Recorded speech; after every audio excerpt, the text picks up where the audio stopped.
ভারতের গণ্ডি পেরিয়ে ডিজিটাল প্রতিবাদের এক অভূতপূর্ব ঝড় এবার আছড়ে পড়েছে পাকিস্তানে। জন্ম নিয়েছে তেলাপোকা আওয়ামী লীগ। তেলাপোকা আওয়ামী পার্টির মতো অদ্ভুত নামের সব রাজনৈতিক ফ্রন্ট। সামাজিক যোগাযোগ মাধ্যমে হু হু করে বাড়ছে এদের ফলোয়ার সংখ্যা। কিন্তু নিছক মজার ছলে তৈরি হওয়া এই দলগুলোর আড়ালে লুকিয়ে আছে এক গভীর সামাজিক ক্ষোভ ও রাষ্ট্রযন্ত্রের ব্যর্থতার গল্প।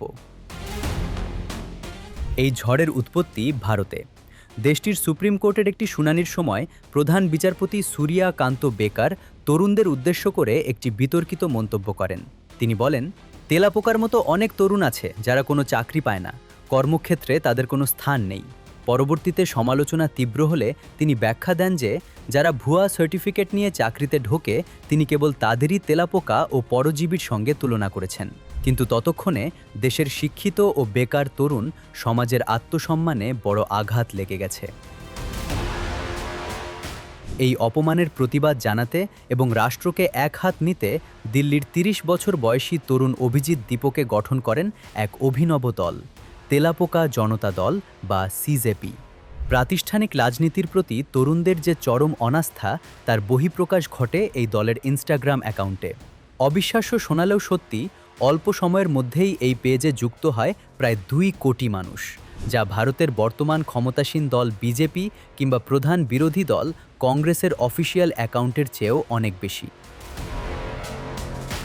প্রতিবাদের এই অভিনব ভাষা খুব দ্রুতই সীমান্ত পেরিয়ে পৌঁছে যায় পাকিস্তানে। সেখানেও তরুণ সমাজ একই অর্থনৈতিক সংকট, কর্মসংস্থানের অভাব এবং রাজনৈতিক অস্থিরতার মধ্য দিয়ে যাচ্ছে। ফলস্বরূপ পাকিস্তানেও আত্মপ্রকাশ করে তেলাপোকা আওয়ামী লীগ এবং মুত্তেহিদা তেলাপোকা মুভমেন্টের মতো দল। তাদের বায়োতে স্পষ্ট লেখা, এটি তরুণদের একটি রাজনৈতিক ফ্রন্ট যা তরুণদের দ্বারাই পরিচালিত এবং পাকিস্তানের মঙ্গলের জন্য। ভারতের সিজেপির লোগোর সাথে মিল রেখে তারা নিজেদের লোগোও তৈরি করেছে। এই ঘটনা আমাদের এক বড় রাজনৈতিক সত্যের মুখোমুখি দাঁড় করায়।